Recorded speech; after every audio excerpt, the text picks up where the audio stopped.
What would you do if at 3 a.m. a single father knocked on a stranger's door soaked in rain, desperate for help, and the woman who opened it looked at him like she'd been waiting her whole life? This isn't just a story about coincidence. It's about memory healing, and the kind of kindness that echoes across decades. Before we begin, if you love stories that touch the heart and stay with you long after they end, make sure to subscribe to our channel. Each week, we bring you true-to-life fiction that inspires, uplifts, and reminds us that hope often knocks when we least expect it.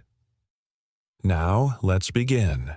Single dad knocked on the wrong door at 3 a.m., but the woman said, "I've waited since 1998. The storm had been building for hours. Sheets of rain battered the narrow mountain road, swallowing the faded yellow lines and pounding the windshield like fists. Ethan's knuckles were white around the steering wheel. His old sedan, a stubborn relic from the late 90s, coughed with each climb, its engine groaning under the strain of the steep grade. In the back seat, Caleb stirred a thin, rasping sound escaping the boy's throat.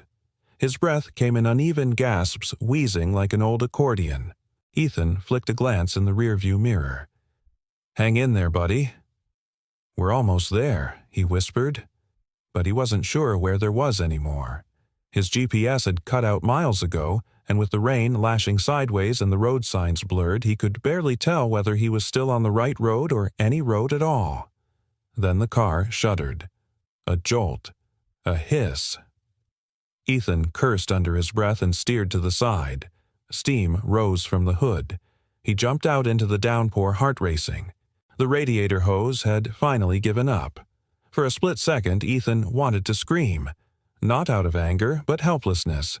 He'd pushed this car through every storm, every emergency, and tonight of all nights it had chosen to quit. Caleb let out a whimper, struggling to breathe. Ethan rushed back in, grabbed his son from the back seat, wrapped him in his coat, and scanned the horizon. Darkness everywhere except for a faint, flickering light on the hill. A house. He didn't think. He ran.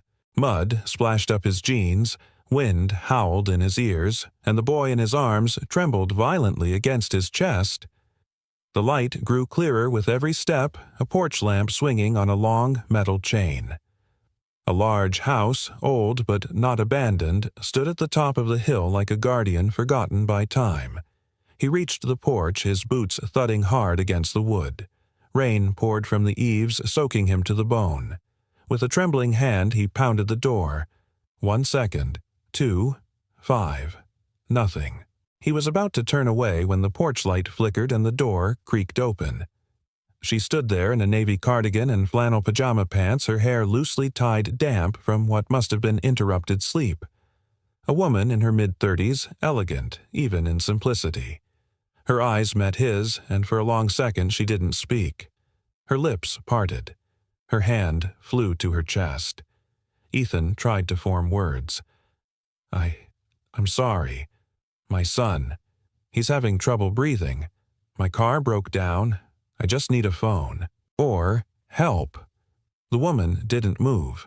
Her eyes were locked on his face as if she were staring at a ghost.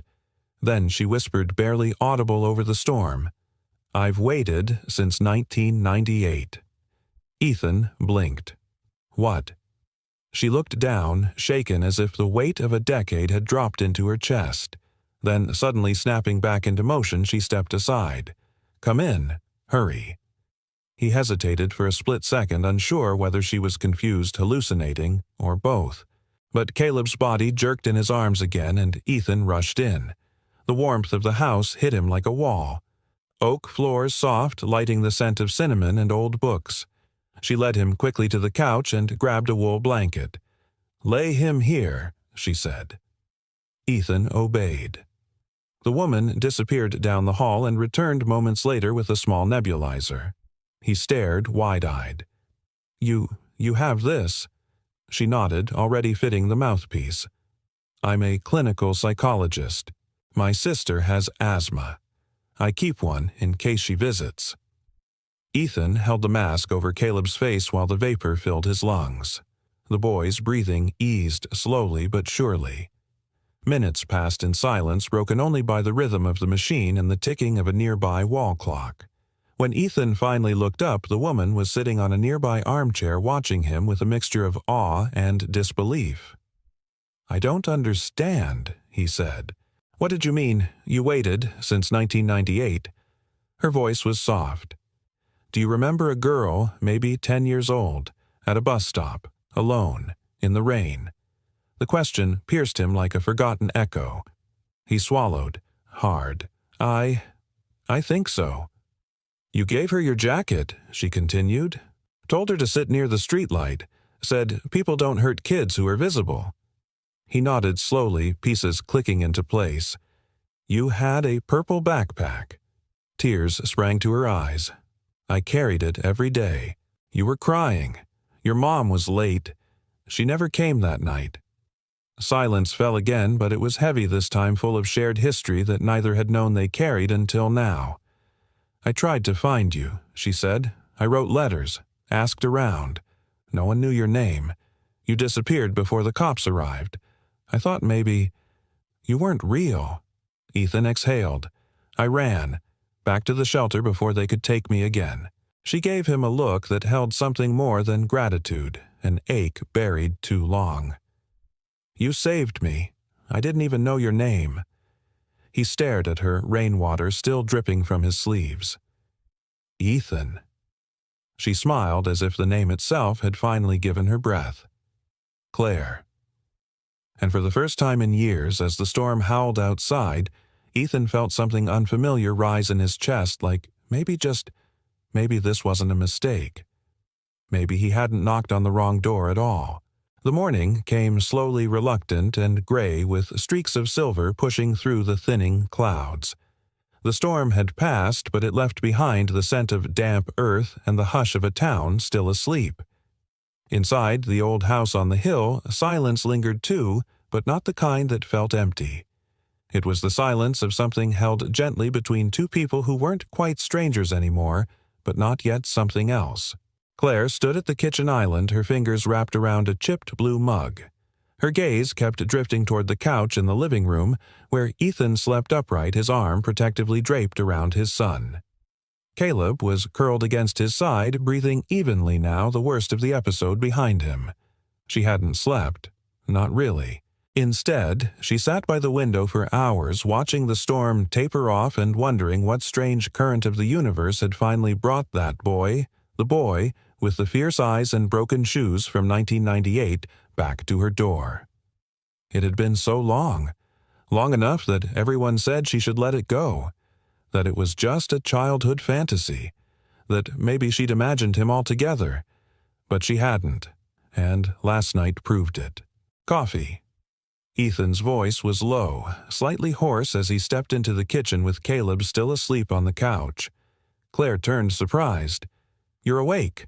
He nodded. His eyes were tired but alert, and guarded. "I didn't mean to fall asleep," he said quickly. "I didn't mean to stay." "It's okay," Claire said, offering a gentle smile. "You stayed because you needed to, and that's allowed here." Ethan looked down as if unsure what to do with kindness spoken so plainly. "I can't pay you back for what you did," he said. "The breathing machine letting us stay." "All of it."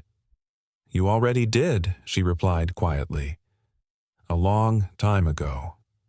He glanced away, unsettled by how much weight she gave to something he barely remembered. "I was just a kid. I didn't do anything special. You showed up when I thought no one would," she said. "That's more than most grown men have done in my life." They stood there, the hum of the refrigerator and the soft ticking of the wall clock filling the spaces between them. "I kept wondering what your name was," she said after a moment. "All these years, I only had a fuzzy memory of your face, your voice, and I remember you smelled like rain and motor oil." Ethan gave a dry chuckle. "Still do, probably." Claire smiled, but her eyes shimmered with something deeper. "I told myself I would ask your name if I ever saw you again. I just never thought it would be like this." He shifted uncomfortably. "It's strange, hearing that someone was waiting for you when you didn't even know you were worth waiting for." Her heart clenched at that. "Ethan," she said gently, "you were a child, and you were kind to a girl you didn't know. That doesn't just disappear." He gave a tired smile, but it didn't quite reach his eyes. Life didn't exactly turn out the way people hoped for me. Claire paused. "What do you mean?" He shrugged. "Foster care. A few homes, some worse than others. I ran away more than once, spent a lot of nights sleeping in cars or behind gas stations, but I made it through. Barely." There was no bitterness in his voice, only the dull weight of someone who'd carried too much for too long. "What about Caleb's mom?" Claire asked gently. She left after he turned 2. Ethan replied, his tone unreadable. Said she didn't sign up for all this. "I've been raising him on my own ever since. Working nights, whatever jobs I can get." Claire didn't say anything right away. She simply reached for the coffee pot and poured a second cup, setting it gently in front of him. It wasn't sympathy on her face, it was recognition. The quiet understanding of someone who had also walked alone for too long. Ethan took the mug and held it for a moment before sipping. "This place. It's yours. My parents owned it.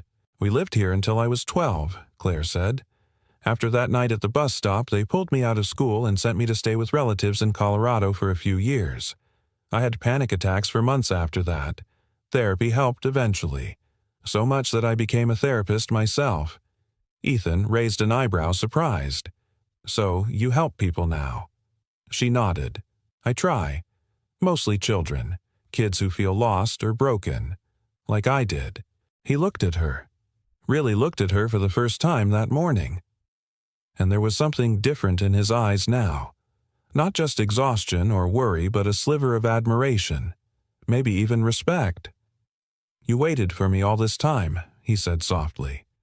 Claire shrugged, but her voice betrayed her emotion. "Not exactly. I just never forgot. And when I came back to this house, I always thought maybe one day you'd walk by, or knock on the door." Ethan looked down into his coffee, his voice thick. That must have seemed foolish after a while.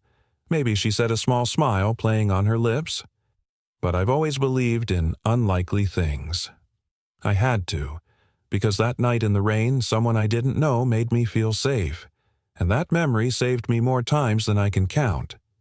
Ethan didn't know what to say to that, but something in him shifted, not all at once, but like the first loosening of a tightly clenched fist.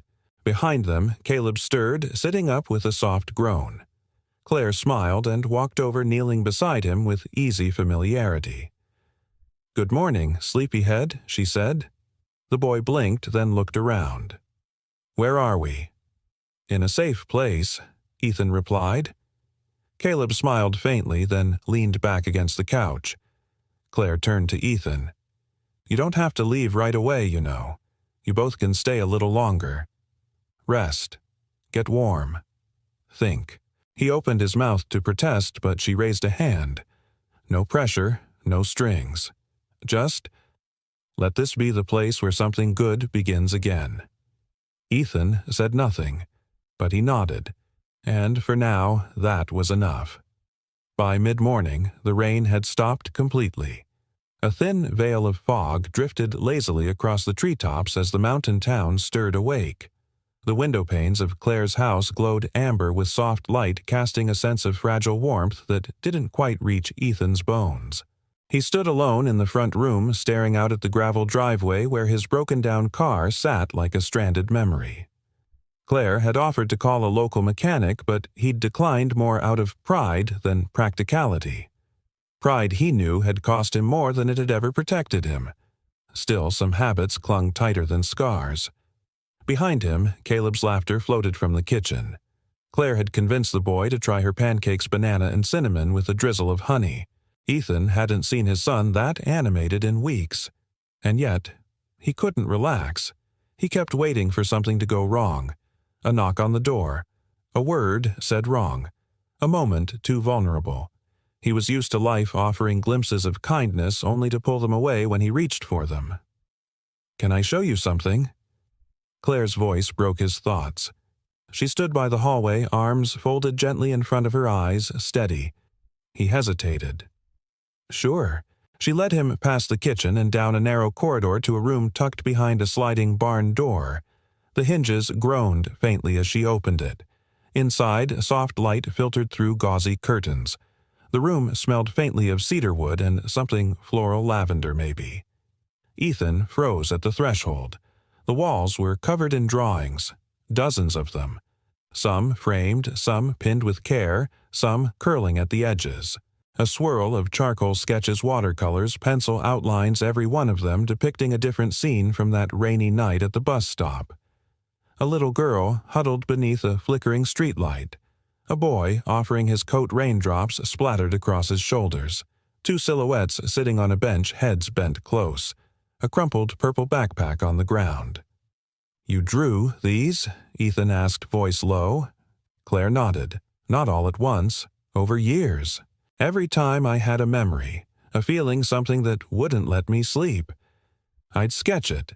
Some were from therapy exercises, others just for me." He stepped inside, slowly, overwhelmed.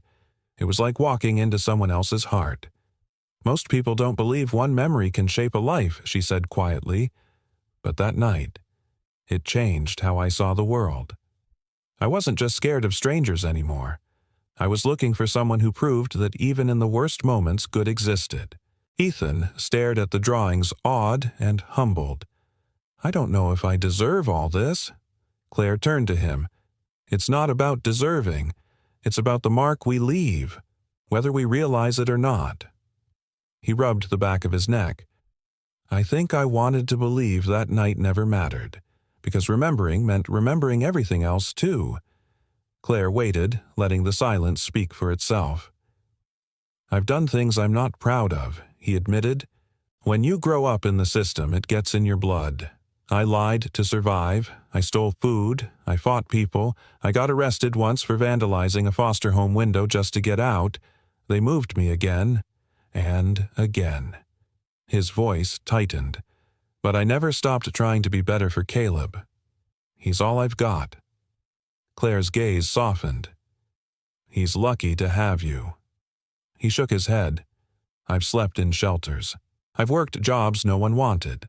I've walked 10 miles just to get him to a free clinic. I'm not proud of my life, Claire. I'm just tired of feeling like I'm always one bad break away from failing him." She stepped closer, her voice steady but tender. "Maybe you're not failing at all. Maybe the fact that you're still standing, still showing up for him every day is the very definition of not failing." He swallowed, caught off guard by the sincerity in her words, by the way she looked at him, not with pity, but with belief. "I don't know how to let people in," he confessed. "I'm not good at being seen." Claire gave a faint, knowing smile. "Then maybe you just need someone who won't look away." Something in Ethan's chest ached like a locked door he didn't know was still shut. She turned to a small bookshelf near the window and pulled down an old photo album. Inside were newspaper clippings, notes, and a worn envelope sealed with tape. "I never told anyone about that night except my therapist," she said. "But after I got better, I started writing letters to you." Ethan looked up, startled. To me, Claire nodded. "Of course I never sent them. I didn't know who you were, but it helped me understand things. Helped me forgive my mother for never showing up. Helped me realize that not all love looks like family, and not all family needs to be blood." She handed him the envelope. "You can read them, or not. Just know they're here." He took it slowly, almost reverently. The weight of it in his hands felt heavier than paper. "Why me?" he asked. "You could have moved on. Forgotten me. Why wait for someone who didn't even know he mattered?" Claire looked at him, then her voice like sunlight breaking through fog. "Because kindness, when it's real, plants seeds. And I knew someday you'd come back to see what grew." Ethan didn't reply, but for the first time in a long time he felt something rise in his chest that wasn't fear or shame. It was the unfamiliar warmth of being remembered, of being worth remembering. And that changed everything. Ethan had never lingered anywhere this long before. He stood at the edge of Claire's front porch that afternoon, watching the mist rise off the hills as the sun burned slowly through what remained of the morning fog. The house behind him creaked gently in the wind, its age singing a low lullaby across the floorboards. He could hear Caleb's muffled laughter through the screen door. Claire had brought out an old board game, something about mice and cheese. Somehow, his son was laughing, genuinely laughing. Ethan hadn't heard that sound in months. His eyes traced the roofline of the house, the peeling white trim, the weathered swing that swayed on its own. The place had character. It had memory. Claire stepped beside him with 2 mugs of warm cider, handing him one without a word. She didn't ask what he was thinking. She seemed to know better than that. Instead, she sipped her drink and let the silence wrap around them like an old quilt. "You ever think about leaving this place?" Ethan finally asked, his voice quiet. Claire smiled faintly, still looking out over the hills. "All the time. Then I remember why I came back." He glanced at her, waiting. "This house," she said softly, "used to feel enormous. When I was a kid, it was my whole world. The porch was a castle tower, the attic a dragon's cave. But after that night, after the bus stop, everything changed." She paused. "I didn't feel safe in the world anymore. Not even here." Ethan nodded, understanding more than he wanted to admit. "My parents didn't know how to handle it," she continued. "They did what they thought was best, shipped me off to family in Colorado. It was years before I came back. And when I did, they were gone. Sold the city house, left me this one. I almost didn't take it." "But you did," Ethan said. Claire looked at him then. "Because a part of me hoped. Maybe if I returned to where I was broken, something might finally heal." Her words hung in the air between them. Unforced, unapologetic. Ethan turned the mug in his hands. "That's a brave thing to do." "It didn't feel brave," she said. "Just necessary." He stared out at the tree line. Most people would have just tried to forget. "I tried," that she replied. "Didn't work." He gave a small nod. "I know the feeling." Claire leaned back against the porch rail. "And you? Do you ever think about leaving wherever you are?" Ethan let out a soft huff of laughter. "All the time. But I don't have anywhere to go. We've bounced from place to place for years. Whenever I think we found a spot to settle, something gives, rent goes up, jobs dry up, the car breaks down. I got used to not unpacking. That sounds exhausting." He shrugged. "It is. But you stop noticing after a while. Just put your head down and keep moving." Claire looked at him with quiet conviction. "Maybe it's time you had somewhere to stay still." He didn't answer right away. Instead, he watched a squirrel dart across the edge of the porch railing, tail flicking like a metronome. "You know what the hardest part is," he said after a while. Claire shook her head. "Not knowing if you're doing enough. Not knowing if your kid's going to remember the nights you made it work or just the times you failed." Her voice softened. "Caleb's not going to remember what you couldn't give him. He's going to remember that you never left." Ethan swallowed. "I hope so." They both fell quiet, letting the wind speak for a while. After a moment, Claire turned to face him fully. "You know, people in town think I'm strange." He raised an eyebrow. "Why?" "Because I moved back to an old house on a hill, live alone. Barely go to church, don't date much, and spend my time drawing pictures of memories that no one else remembers." Ethan chuckled despite himself. "Well, when you put it like that," they whisper, "especially the older neighbors, think I'm some kind of ghost. You don't seem like a ghost to me." "No," she asked, eyes twinkling. "What do I seem like?" He hesitated, then said with rare honesty, "Like someone who knows how to stay." "That's rarer than you think." Claire's expression shifted, just slightly, but enough to make his chest tighten. The porch light flicked on as the late afternoon turned slowly toward dusk. "I meant what I said earlier," she told him. "You don't have to leave right away. You can stay until the car's fixed. Or longer." Ethan stared into his cider tension prickling under his skin. "I don't want to be anyone's burden, Claire. You're not." Her voice was firm, unwavering. "Not to me. Not to this house. You're just someone who finally came home." His heart pulled sharply at that. He wanted to believe it. He wanted to lean into that idea to let his son rest in a bed more than one night to stop listening for eviction knocks or car engines dying. But he wasn't sure he knew how to live without running. The screen door creaked open. Caleb stood in the doorway holding the game board. "Dad, she let me win," he said with an exaggerated frown. "Again." Claire laughed. "Not true." "You beat me fair and square." "Barely," Caleb muttered. Ethan smiled, reaching out to ruffle his son's hair. "Go wash up, champ. We'll figure out dinner soon." As the boy disappeared again inside, Ethan set his mug down on the porch rail. "I don't know what this is," he said slowly. "This place, this feeling. But it's been a long time since anything felt—" "Okay." Claire nodded. "Then let's just call it a beginning." He looked at her, then the woman who'd waited since 1998, not with desperation but with quiet strength. And something inside him, something long dormant and bruised, whispered that maybe beginnings weren't just for other people anymore. Maybe, just maybe they were for him too.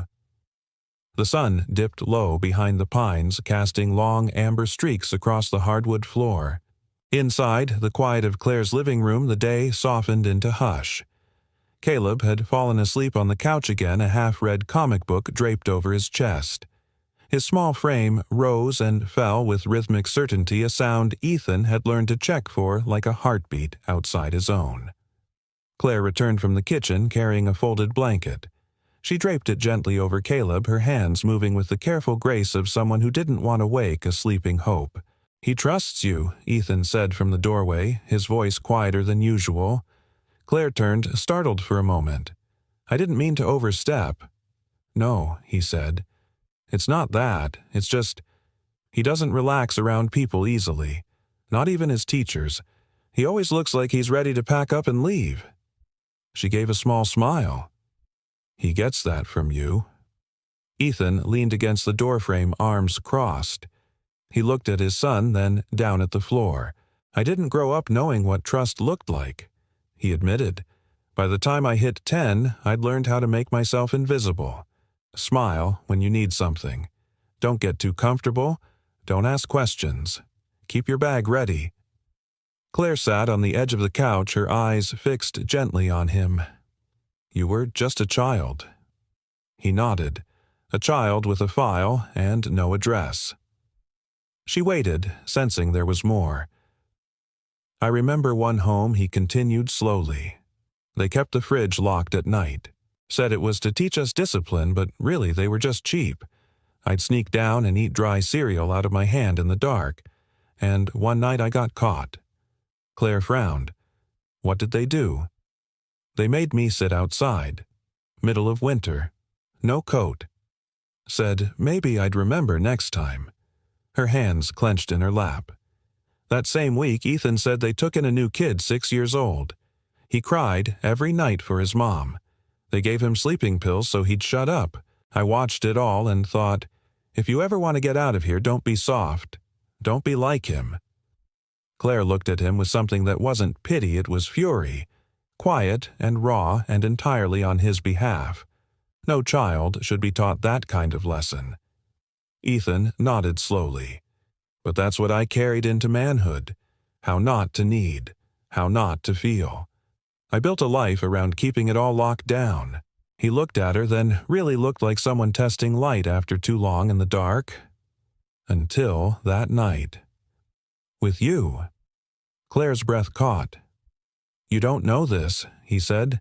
Voice rough, but after I left you at the bus stop, I walked 3 miles in the rain to get back to the shelter. My feet were soaked. I was freezing. But I had this strange feeling like I'd done something right. Just once. He smiled, but there was pain behind it. I got beaten for sneaking out. They took my jacket. Said if I ever ran again, they'd make sure I ended up in juvie. Claire's eyes filled and she rose without hesitation. She walked to the old bookshelf near the piano, pulled open the bottom drawer, and returned with a small plastic bag. Inside was a child's denim jacket, worn, torn at the sleeve, and unmistakably familiar. Ethan stared at it stunned. "I kept it," she said. "All these years." "I thought they took it," he murmured, barely touching the fabric. "They tried. But I told the officers it belonged to me, that it was a gift. I lied. I never lied as a kid, but that day, I had to." Ethan laughed softly, the sound edged with disbelief. "So you stole my jacket." "I borrowed it forever," Claire corrected with a smile. "I couldn't explain why I needed to keep it. I just knew that it meant something, that you meant something." He took the jacket from the bag and sat beside Caleb, running his hand over the fabric. The years had faded its color, but the memory inside it remained intact. Claire sat next to him. "You said something to me that night," she said. "Do you remember?" Ethan shook his head. "You told me, 'Don't cry. People see tears and think they can hurt you more.'" He winced. "That sounds like something I'd say back then. But you also said, 'But I see you, and I won't let anyone hurt you tonight.'" He looked down. "I didn't think I meant anything to anyone back then. I didn't think I had anything to offer. But that night, I wanted to be someone, even if just for a few minutes." Claire reached for his hand, resting hers lightly on top. "You were someone," she whispered. "You were the first person who ever showed me that kindness wasn't something I had to earn." Ethan didn't speak. He couldn't. His throat was tight, his chest heavier than he could bear. Then Caleb stirred, shifting under the blanket, mumbling in his sleep. Ethan pulled the jacket into his lap, blinking back something unspeakable. Claire watched them both, and her heart swelled with a mix of hope and awe. This wasn't just about remembering the boy he used to be. This was about reminding him of who he still was and who he could become. "You don't have to run anymore," she said softly. Ethan turned to her, his voice trembling. "I don't know how to stay." Claire's answer was steady. "Then learn.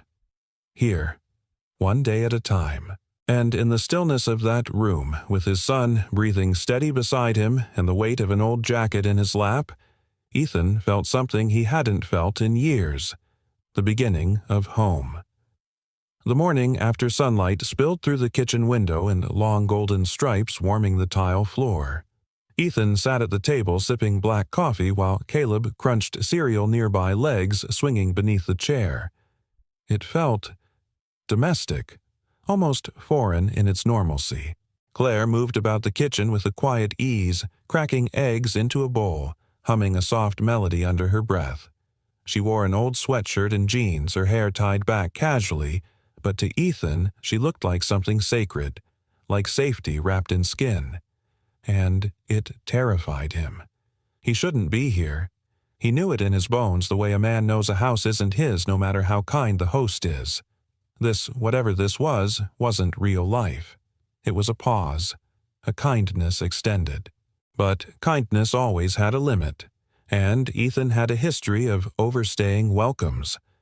Claire slid a plate in front of Caleb and offered Ethan a second cup of coffee without asking. He murmured thanks, but didn't meet her eyes. "Carson's Auto said they'll tow your car this afternoon," she said gently. "They're a bit backed up, but they'll give it a look tomorrow." Ethan nodded. "Thanks."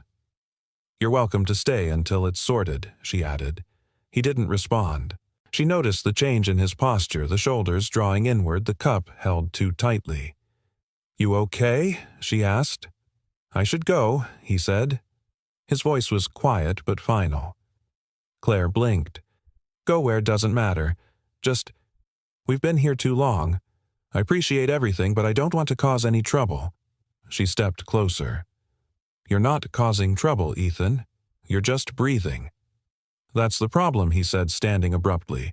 "I'm breathing under someone else's roof, eating someone else's food. I shouldn't be here." Caleb looked up, confusion in his eyes. Dad Ethan softened. "Finish your breakfast, buddy. We'll talk in a bit." But Claire didn't let it drop. She moved in front of him, blocking the doorway. "You're scared," she said. He met her gaze, eyes tight. "You think I don't have reason to be?" "I didn't say that," she replied, calm but firm. "But running now.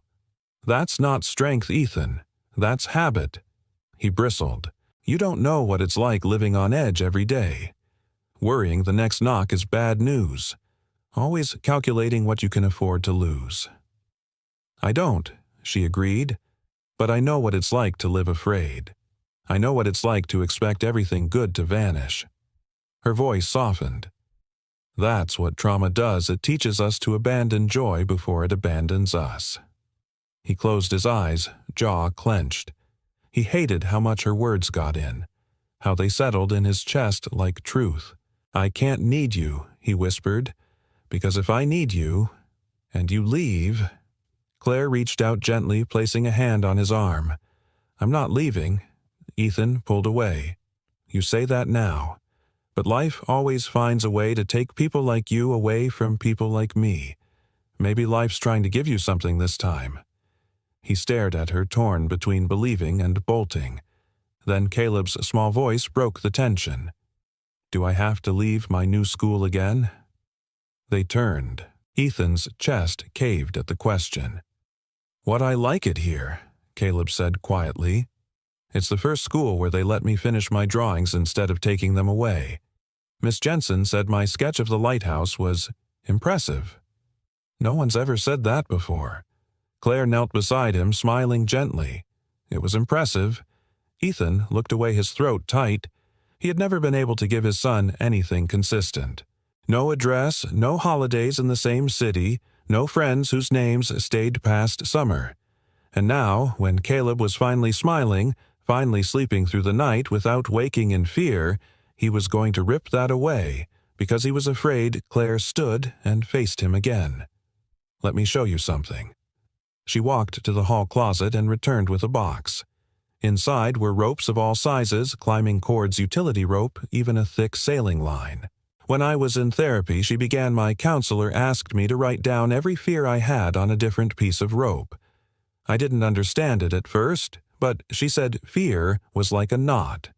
The only way to undo it is to look at it closely, one loop at a time." She pulled out a short cord tied in a messy knot. "This one says, 'People always leave.' I tied it when I was 14. Ethan stared at it. "And this one," she said, holding a longer rope, says, 'I don't deserve peace.' I carried that one into my 20s. She handed it to him. I kept them. She said not to hold on to the fear, but to remember what I've untied, what I've overcome." Ethan didn't know what to say, but his hands closed around the rope as if anchoring himself. "You're allowed to stay," she whispered. "Not because you've earned it, not because you paid for it, but because you're human, and humans deserve rest." The words landed deep, like water finding cracks in dry soil. Claire stepped back, giving him space. Ethan looked at his son, at the knot in his hand, at the sunlight dancing on the floor like a welcome home. Then he sank slowly into the chair beside Caleb and exhaled. A long, unguarded breath. "I'm tired," he admitted. "I know," Claire replied, "but I don't want to teach him that running is the only answer." Ethan said, his voice rough. "I want him to grow roots, not calluses." Claire smiled, eyes full. "Then stay, just long enough to let something grow." And for the first time in years, Ethan didn't feel like a man hanging on by a thread. He felt, however uncertain, like maybe there was a rope he could learn to climb, one that led not away, but home. It had been a quiet week in the house on the hill, the kind of quiet that didn't feel empty, but earned. Each morning, Ethan helped Claire patch things around the property, tightening hinges, fixing a broken gutter, sanding down a loose railing. He was good with his hands, and she never made him feel like he owed her. She just handed him the toolbox, made coffee, and let him breathe. Caleb had started at the nearby public school, and to Ethan's surprise, the boy came home with a smile most days. He talked about a girl named Ella who liked space rockets and a teacher who let him stay in at recess to draw. He seemed lighter, rooted, but if Ethan had learned anything about peace, it was this: it never lasted. It started with a voicemail. He'd walked into the gas station convenience store for a few things and came back to find a missed call from the mechanic. He hit play. "Hey, Ethan, it's Dave, over at Carson's.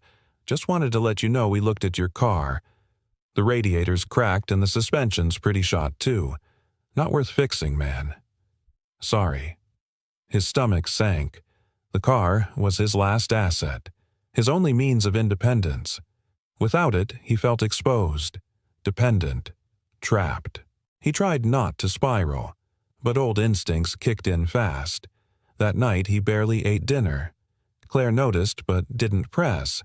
Instead, she let him sit with his thoughts while she washed dishes and Caleb did homework at the kitchen table. Later, when the boy had gone to bed, she joined Ethan on the porch. The sky was crisp stars puncturing the dark like tiny promises. "You're pulling away," she said gently. "I don't want to talk about it," he replied. She nodded. "Okay, but I'm here when you do." The next day, Ethan drove Claire's old truck into town to apply for a job. It was a small warehouse, a shipping company that moved farm supplies to local counties. He'd done this kind of work before. It was hard honest, and he could disappear into it. He filled out the paper application, handed it to the manager, and waited. The man, a burly guy in his 60s with sunspots on his hands, read over Ethan's form. Then came the question. "You ever been arrested?" Ethan paused. "Yes. When I was 17. Vandalism and resisting." The man's expression flattened. "That, a felony, no sir. Juvenile record. Never re-offended." The manager gave a slow sigh. "We'll let you know." Ethan knew what that meant. 2 hours later, as he walked through the local supermarket with a few groceries, Caleb at his side, it happened. Caleb dropped a carton of milk and it splattered across the tile. Ethan bent to clean it, instinctively reaching for a paper towel from a nearby display when Caleb suddenly coughed hard and dropped to one knee, struggling for air. Panic flared. Ethan scooped him up, trying to calm him, but the wheezing had begun. He rushed to the pharmacy counter, heart pounding. "Excuse me. My son has asthma. He's having trouble breathing. I need his inhaler prescription refilled." The clerk blinked. "Do you have insurance?" "No, but I can pay cash. Just give me I need to check with the pharmacist."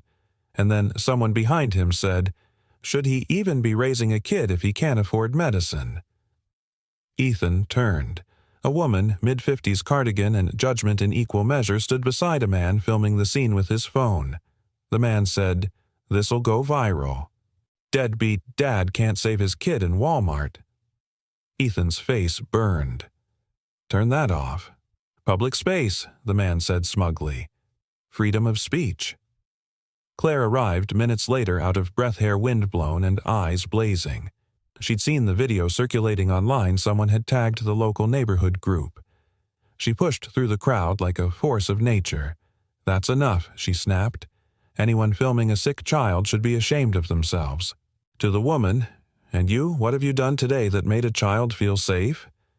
Then she turned to Ethan, placing a hand on his back. "Come on, let's get him to urgent care." She didn't ask questions. She didn't lecture. She just drove. That night, Ethan sat on the back porch alone. The moon was half full, casting pale light across the lawn. He felt hollow. Not angry, just used up. Claire stepped outside, a blanket draped over her shoulders. She sat beside him, but said nothing for a long time. Finally, he whispered, "I shouldn't have brought him into that life. He deserves better." Claire looked at him. "Ethan, you didn't bring him into pain. You shield him from it every day. What he deserves is exactly what you've given him: love, sacrifice, safety. I couldn't even protect him from a cough in a grocery store." "You didn't fail him," she said. "The world failed you, but you're still standing. You're still showing up. And that's what matters." He shook his head. "I hate being seen like that. Like I'm less than. Like I'm some walking mistake." "You're not," she said. "You're the boy who gave away his coat. You're the man who carries his son through fire. Don't let a stranger with a phone define you." He looked at her, then his eyes tired but clearer. "Why do you keep fighting for me?" Claire smiled softly.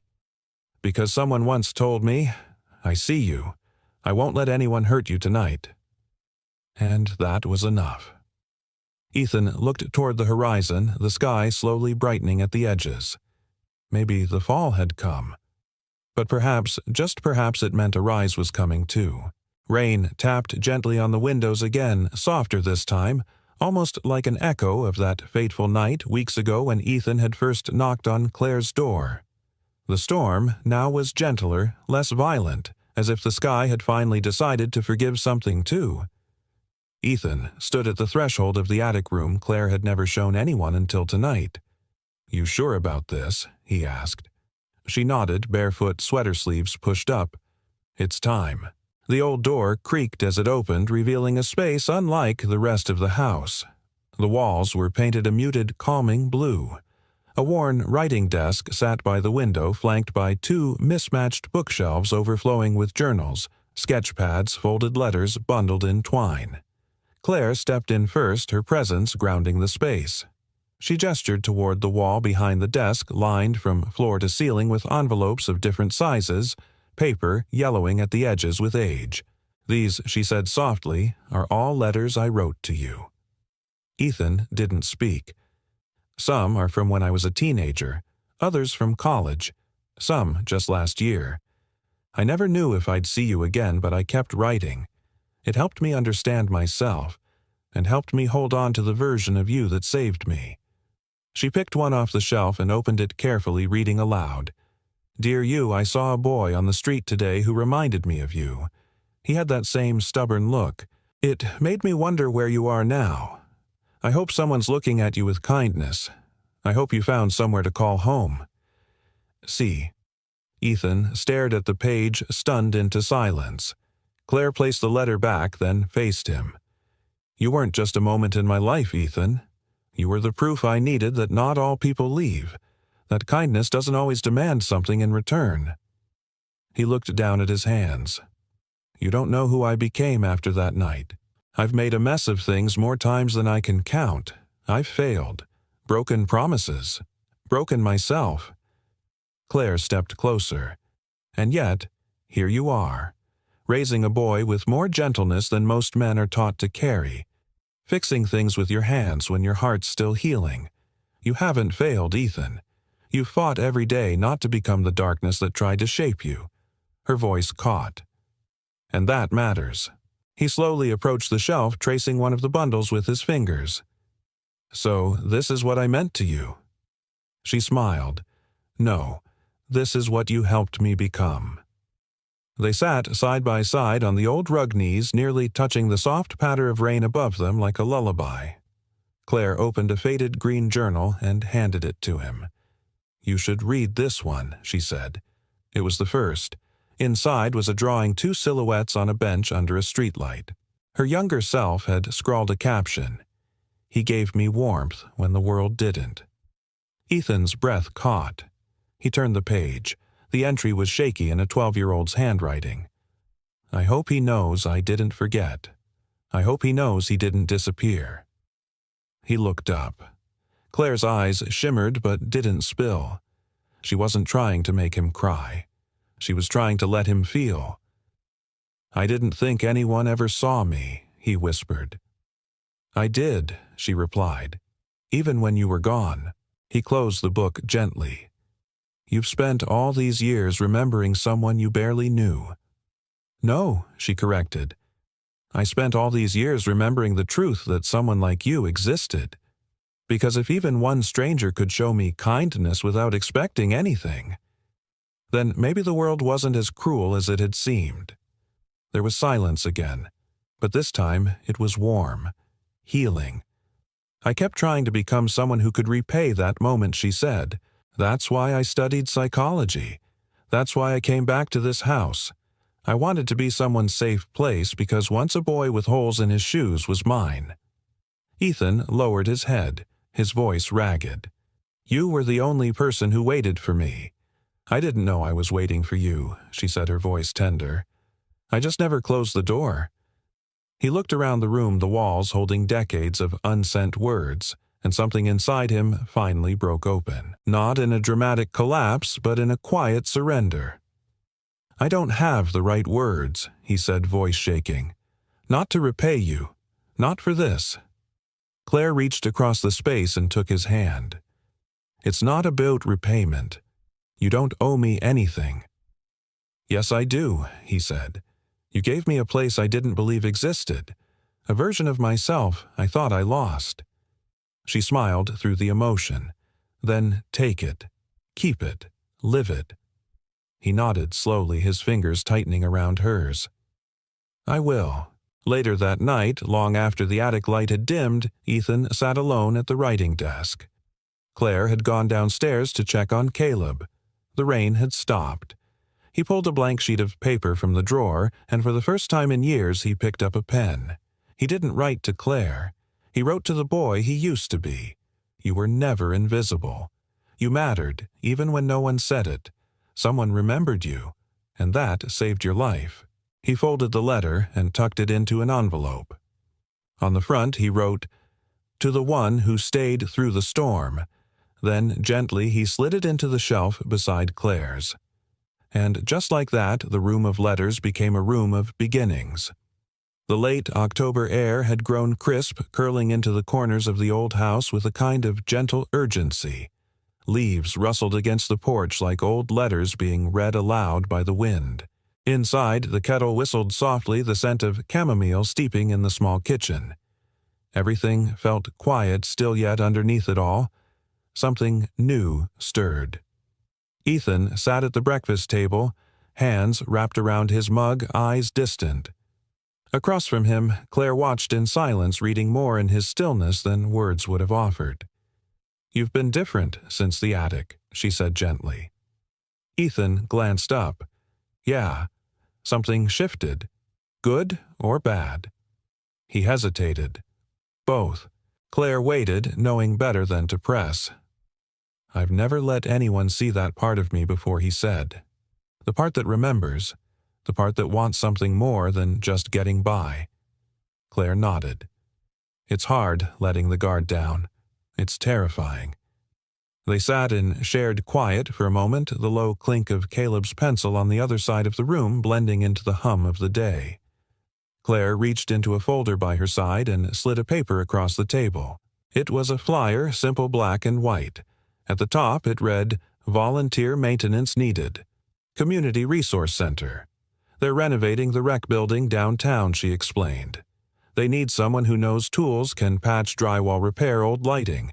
It's not paid yet, but it could lead to something." Ethan stared at it. "I don't want charity." "This isn't charity," Claire said. "It's dignity. Purpose. A start." He looked away. "I've had starts before. They don't last. Maybe this one does," she replied. "But you won't know if you don't try." He picked up the flyer, folding it slowly. "I'm scared, Claire," he admitted. "Scared that if I let myself believe in this place in you, in me, I'll fail. And worse, I'll let Caleb down again." Claire's voice was soft but sure. "Let me offer you something." He looked at her warily. "Stay," she said. "Not just until the car's fixed. Stay because this house isn't just mine anymore. It became something else the moment you walked back into it." Ethan stared at her, frozen. "Live here," she continued, "at least for a while. Help at the center. Let Caleb finish school without packing a bag every 3 weeks. Let yourself breathe." He was shaking his head before she finished. "Claire, I can't. What would people say? What does it look like? A man showing up at your door in the middle of the night, then staying. You've got a reputation." She smiled gently. "I care more about my life than my reputation. And this us, it feels like life." He pushed back his chair, pacing toward the window, gripping the sill as if to anchor himself. "I've never been someone people wanted to stay," he said. "That's not true." He turned to face her, eyes raw. "What if I don't know how to be enough?" Claire stood and walked slowly toward him. She didn't touch him, didn't crowd his space, just stood near enough that he felt her steadiness. "You don't have to be enough," she said. "You just have to be here. Show up. One day at a time. That's more than most." Caleb peeked around the corner. Dad Ethan turned. "Miss Claire said I can help her plant bulbs tomorrow in the garden," the boy said. "Is that okay?" Ethan's throat tightened. "Yeah, buddy, that's okay." The boy beamed and ducked back to his drawing. Claire smiled softly. "He's already putting down roots." Ethan exhaled slowly. "I don't know if I can promise forever." "I'm not asking for forever," Claire said. "I'm offering today, and we'll figure out the rest." He studied her face the way it held both tenderness and grit, the way she didn't offer rescue but partnership. Something inside him cracked open, and this time he didn't resist it. "Okay," he said finally. "One day at a time." That evening the house hummed with a different energy. Ethan stood in the garage rummaging through Claire's old toolbox prepping supplies for the community center. He found his hands steadier than usual, his chest less tight. Claire came out holding a stack of folded laundry. "I cleared the guest room closet. There's space for your things." Ethan glanced up. "I don't have much." "You've got more than you think," she said. He nodded. She paused. "You okay?" He wiped his hands on a rag. "Yeah. Actually, yeah." Claire started to turn, but he stopped her with a quiet, "Claire." She faced him. He looked at her eyes, unreadable. "If you hadn't opened that door, I don't know where I'd be." She stepped closer. "And if you hadn't knocked, I'd still be waiting." They stood there in the faint light of the garage between the past that shaped them and the future they were slowly, bravely choosing. No promises, just presence. And that was enough. The morning light spilled across the floorboards of the community center like spilled paint, golden warm, full of promise. The once abandoned building now buzzed softly with the hum of tools and voices, the rhythm of restoration. Ethan stood near a freshly painted wall caulking a window frame with steady hands. He wore an old gray shirt smudged with dust, his sleeves rolled up his brow damp with honest sweat. It had been weeks since he'd moved into Claire's home. Weeks of stillness and routine of laughter echoing through a kitchen that had never been his but no longer felt like it belonged to someone else. And now, here he was building something, not just fixing it. "Hey, window guy," called a voice from behind. "You're making the rest of us look bad." Ethan turned to see Rick, a retired firefighter who'd taken a liking to him. The older man grinned, balancing a box of electrical supplies on his hip. Ethan chuckled. "I aim to please." "You aim too well," Rick said. "You sure you never did contracting before?" "Nope. Just survival." Rick didn't laugh, but he nodded with understanding. "You ever need steady work, I've got a cousin runs a renovation crew. You've got a good eye, and better work ethic than half the guys I've hired." Ethan blinked, surprised. "I appreciate that. Don't thank me yet. Wait until you see the paychecks." "They ain't magic." Rick winked, then wandered off. Ethan turned back to the window, but something in him had shifted. This wasn't just a task. It was a possibility. Later that day, Claire arrived with a tray of baked goods, and Caleb trailing behind her holding a paper cup of lemonade like it was gold. "You should see the bulletin board," Caleb said wide-eyed. "There's a picture of Dad on it." Ethan raised an eyebrow. "What?" Claire laughed. "Someone from the town council took a photo last week, said they were highlighting volunteers. Your son's very proud." "I'm not posing for anything," Ethan muttered. "You didn't. You were holding a ladder and frowning," Claire replied. "It's very on brand." Ethan chuckled, but it softened into something deeper. "Thank you. For this. For everything." Claire placed the tray on a table, then looked at him steadily. "You're doing this. You. I just opened a door." He lowered his voice. That was more than enough. By afternoon, the building buzzed louder than before. Word had spread about Ethan, about the single dad who showed up day after day, worked without complaint, stayed late to fix what others missed. People came by just to say thank you. A few dropped off tools they no longer used. One man handed him a fresh pair of work gloves, shrugging awkwardly as he muttered, "Figured you could use 'em." Ethan nodded speechless. He wasn't used to being seen like this, not as a burden, but as part of something. That evening, the three of them walked home together. The sky blazed orange and pink, the last light folding over the hills like a warm blanket. Caleb raced ahead, laughing, chasing his shadow. Claire and Ethan followed quietly, their steps naturally falling in sync. "He told his teacher today that his dad builds places where people get better," Claire said softly. Ethan looked at her, emotion flickering in his chest. "I never thought I'd be anyone's hero." "You don't have to be a hero," she replied. "You just have to be his, and you already are." They reached the house as the first stars blinked into view.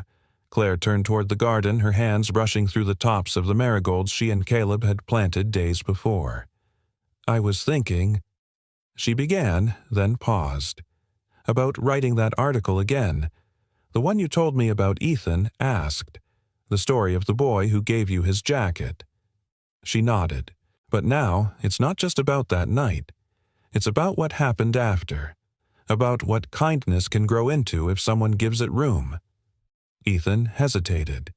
"You think people want to read that?" "I think people need to," she said. He nodded quietly, honored. She turned toward him. "Would you mind if I included your name?" He thought about it. The old version of himself, the one who avoided notice, who didn't want to exist on paper, shrank a little in the shadow of who he was becoming. "No," he said, "I think it's time." A week later, the article went live. Claire titled it, "The Boy with the Jacket and the Man Who Stayed." It was simple, honest, no embellishments, just truth. And it spread. People wrote letters, strangers sent emails. A teacher in Wisconsin shared it with her class. A pastor in Idaho read it during a sermon on grace. A man in Florida donated to the community center in Ethan's name, signing the note for the kids who are still waiting at the bus stop. Ethan read every message in disbelief. "Why me?" he asked Claire one night. "I didn't do anything that special." "You did something kind," she answered. "And kindness, Ethan, is more powerful than we let ourselves believe." On a quiet Sunday morning, Ethan took Caleb to the park. They sat on a bench near the playground, the same kind of bench where a scared, soaked girl had once waited for a mother who never came. Caleb leaned against his side, warm and content. "Dad." "Yeah, are we gonna stay here?" "For real?" Ethan looked out over the trees, then down at his son's hopeful eyes. "Yeah, buddy, I think we are." Caleb grinned and ran off toward the monkey bars. And Ethan sat back, arms draped along the bench, his heart full with something he hadn't known in years. He wasn't just surviving anymore. He was living. And the good he'd carried even when the world tried to beat it out of him had finally come full circle into a life he was proud to call his own. Winter came early that year. The trees, once rich with the golds and coppers of October, now stood bare and silvered with frost. The garden behind Claire's house had gone quiet, resting beneath a blanket of soft earth. Even the air had changed, cooler, stiller, as if the whole town were holding its breath in gratitude. Inside the house, the warmth told a different story.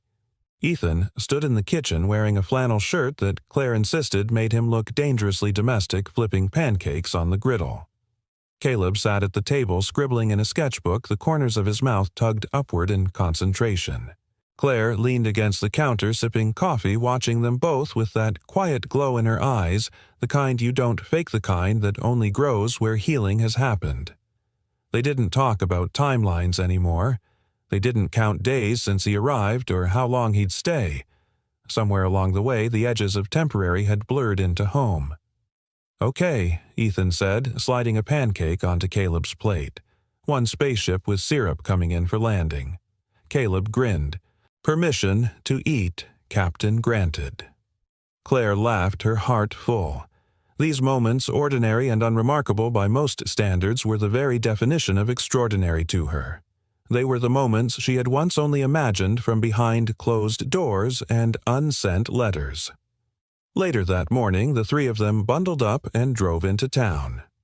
The newly renovated community center was hosting its grand reopening just in time for the holidays. Lights twinkled on every railing and children's laughter rang out from the playground Ethan had helped repair. But the real surprise waited inside. At the far end of the hall, a small brass plaque had been mounted to the wall. Claire nudged Ethan gently toward it. He read it twice before speaking. The address in her prayer. In honor of those who choose kindness and those who choose to stay. Beneath it, a photograph grainy but unmistakable of a boy in a too-big jacket sheltering a girl under a streetlight. Next to it, a new picture Ethan and Caleb arms around each other standing in front of the restored center. Not posed, not perfect, but real. Ethan blinked hard. You did this. Claire shook her head. We did this. People passed by, pausing to smile, to nod, to whisper things like, "That's the man from the story," or "He's the one who helped rebuild this place." But Ethan didn't hear most of it. His gaze was locked on the plaque, on the words, on the truth that he'd become someone his son could be proud of, someone he could be proud of. That night back home, Claire lit the first candle of the season. They had no formal tradition, yet no religious rituals or inherited customs. Just warmth, togetherness, the miracle of being where they were with who they were. Ethan stepped out to the garage for a moment and returned holding something wrapped in old newspaper. Claire looked up, curious. "I found this in the attic," he said, placing it gently in her hands. She unwrapped it slowly. It was the jacket. His jacket. The one she had kept all those years. The sleeves still frayed, the denim faded, but intact. "I thought you might want to hang on to it," he said, voice low. "Or pass it on someday. It's yours more than mine now." Claire held it against her chest, overcome with a wave of memory and meaning. "Thank you," she whispered, "for giving it to me. Twice." Ethan stepped closer. "You said something to me once. That kindness plants seeds." Claire looked up, eyes shimmering. "Well," he continued, "you were the one who watered them." In the other room, Caleb turned on the old radio. A holiday song crackled through off-key and warm. He called out, "Claire, dance with me." Claire laughed. "I think that's your dad's job." Caleb grinned, only if he remembers how Ethan raised an eyebrow. "Oh, I remember." He took Claire's hand before she could protest, leading her into the living room where the floorboards still creaked like old stories waiting to be told. They danced slowly, clumsily, to a tune no one really knew, three people no longer waiting for a miracle because they had already become one for each other.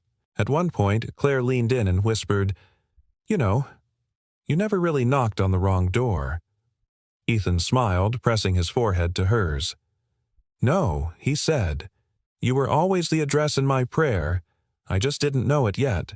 And so, on a quiet hill in a small town under a roof where love had once only lived in memory, three hearts kept time together, not in fear, not in grief, but in hope. Because sometimes the miracle we're waiting for is the home we choose to build together. We'd love to hear from you. Where in the world are you watching from? Let us know in the comments below and share what part of the story touched you the most.